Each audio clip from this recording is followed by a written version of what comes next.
tears wash out a word of it. So why waste the tears? Of course, we have been guilty of blunders and absurdities, and so what? Who hasn't? Even Napoleon lost 1/3 of all the important battles he fought. Perhaps our batting average is no worse than Napoleon's, who knows? And anyhow, all the king's horses and all the king's men can't put the past back together again. So, let's remember Rule 6. Don't try to saw sawdust. Part 3 in a nutshell. How to break the worry habit before it breaks you. Rule 1. Crowd worry out of your mind by keeping busy. Plenty of action is one of the best therapies ever devised for curing whibber-jibbers. Rule 2. Don't fuss about trifles. Don't permit little things, the mere termites of life, to ruin your happiness. Rule 3. Use the law of averages to outlaw your worries. Ask yourself, what are the odds against this thing's happening at all? Rule 4. Cooperate with the inevitable. If you know a circumstance is beyond your power to change or revise, say to yourself, it is so. It cannot be otherwise. Rule 5. Put a stop-loss order on your worries. Decide just how much anxiety a thing may be worth, and refuse to give it any more. Rule 6. Let the past bury its dead. Don't saw sawdust.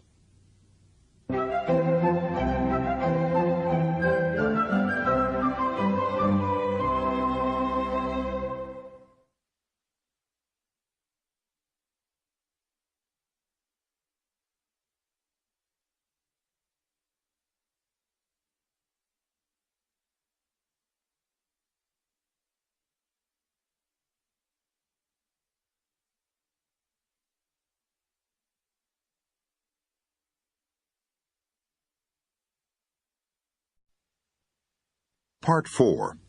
7 ways to cultivate a mental attitude that will bring you peace and happiness.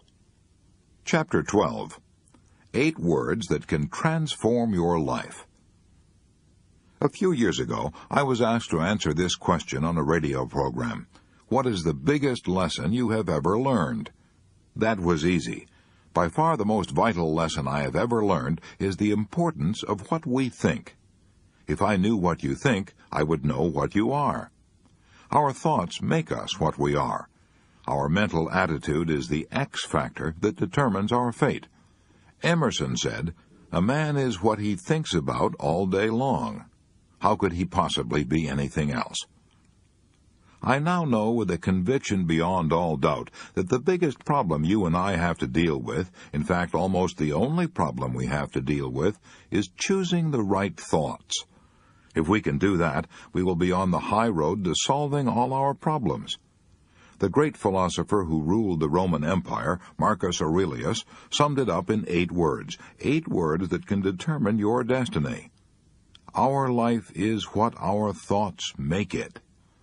Yes, if we think happy thoughts, we will be happy. If we think miserable thoughts, we will be miserable. If we think fear thoughts, we will be fearful. If we think sickly thoughts, we will probably be ill. If we think failure, we will certainly fail.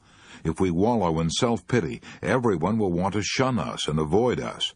You are not, said Norman Vincent Peale, you are not what you think you are, but what you think you are. Am I advocating an habitual Pollyanna attitude toward all our problems? No, unfortunately, life isn't so simple as all that. But I am advocating that we assume a positive attitude instead of a negative attitude. In other words, we need to be concerned about our problems, but not worried. What is the difference between concern and worry? Well, let me illustrate. Every time I cross the traffic-jammed streets of New York, I'm concerned about what I'm doing, but not worried. Concern means realizing what the problems are and calmly taking steps to meet them. Worrying means going around in maddening, futile circles. A man can be concerned about his serious problems and still walk with his chin up and a carnation in his buttonhole. Now, I've seen Lowell Thomas do just that. I once had the privilege of being associated with Lowell Thomas in presenting his famous films on the Allenby Lawrence campaigns in World War I. He and his assistants had photographed the war on half a dozen fronts, and best of all, had brought back a pictorial record of T.E. Lawrence and his colorful Arabian army, and a film record of Allenby's conquest of the Holy Land. His illustrated talks entitled "With Allenby in Palestine and Lawrence in Arabia" were a sensation in London and around the world. The London opera season was postponed for 6 weeks so that he could continue telling his tale of high adventure and showing his pictures at Covent Garden Royal Opera House. After his sensational success in London came a triumphant tour of many countries. Then he spent 2 years preparing a film record of life in India and Afghanistan. After a lot of incredibly bad luck, the impossible happened. He found himself broke in London. I was with him at the time. I remember we had to eat cheap meals at the Lyons Corner House restaurants. We couldn't have eaten even there if Mr. Thomas had not borrowed money from a Scotsman, James McBay, the renowned artist. Now here's the point of the story. Even when Lowell Thomas was facing huge debts and severe disappointments, he was concerned but not worried. He knew that if he let his reverses get him down, he would be worthless to everyone, including his creditors. So each morning, before he started out, he bought a flower, put it in his buttonhole, and went swinging down Oxford Street with his head high and his step spirited. He thought positive, courageous thoughts, and refused to let defeat him. To him, being licked was all a part of the game, the useful training you had to expect if you wanted to get to the top. Our mental attitude has an almost unbelievable effect even on our physical powers.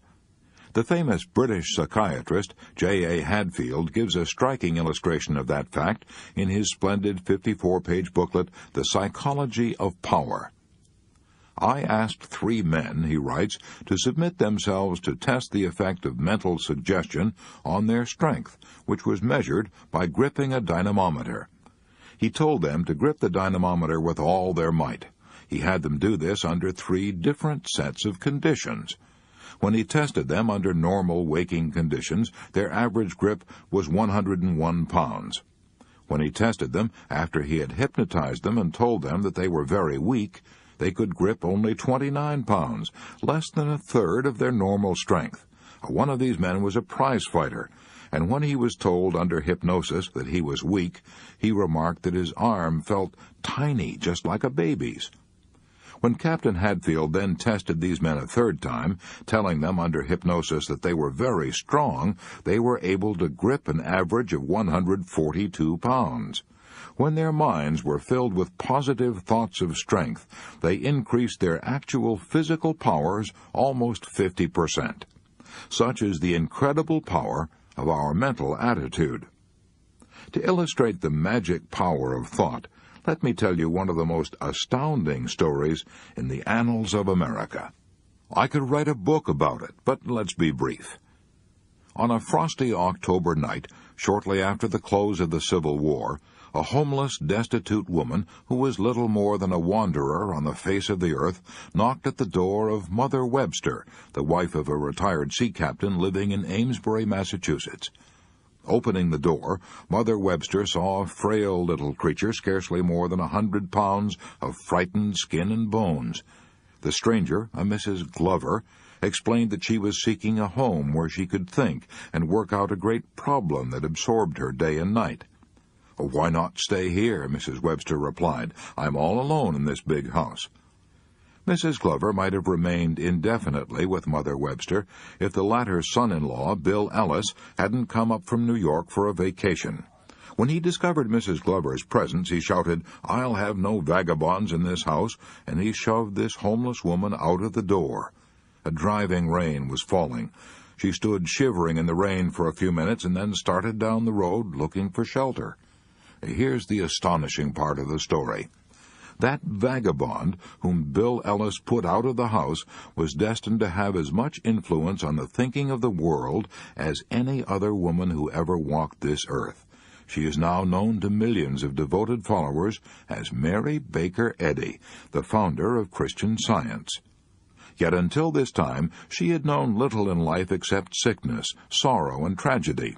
Her first husband had died shortly after their marriage. Her second husband had deserted her and eloped with a married woman. He later died in a poorhouse. She had only one child, a son, and she was forced because of poverty, illness, and jealousy to give him up when he was 4 years old. She lost all track of him and never saw him again for 31 years. Because of her own ill health, Mrs. Eddy had been interested for years in what she called the science of mind healing. But the dramatic turning point in her life occurred in Lynn, Massachusetts. Walking downtown one cold day, she slipped and fell on the icy pavement and was knocked unconscious. Her spine was so injured that she was convulsed with spasms. Even the doctor expected her to die. If by some miracle she lived, he declared that she would never walk again. Lying on what was supposed to be her deathbed, Mary Baker Eddy opened her Bible and was led, she declared, by divine guidance to read these words from St. Matthew. "And behold, they brought to him a man sick of the palsy, lying on a bed. And Jesus said unto the sick of the palsy, Son, be of good cheer, thy sins be forgiven thee. Arise, take up thy bed, and go unto thine house. And he arose and departed to his house." These words of Jesus, she declared, produced within her such a strength, such a faith, such a surge of healing power that she immediately got out of bed and walked. That experience, Mrs. Eddy declared, was the falling apple that led me to the discovery of how to be well myself and how to make others so. I gained the scientific certainty that all causation was mind, and every effect a mental phenomenon. Such was the way in which Mary Baker Eddy became the founder and high priestess of a new religion, Christian Science, the only great religious faith ever established by a woman, a religion that has encircled the globe. You're probably saying to yourself by now, this man Carnegie is proselytizing for Christian Science. No, you're wrong. I am not a Christian Scientist, but the longer I live, the more deeply I am convinced of the tremendous power of thought.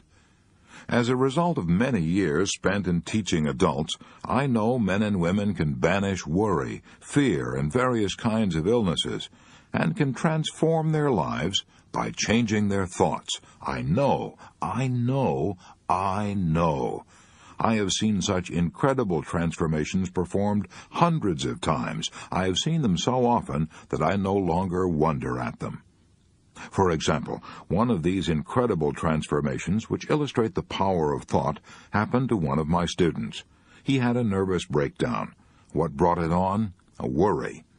This student told me, I worried about everything.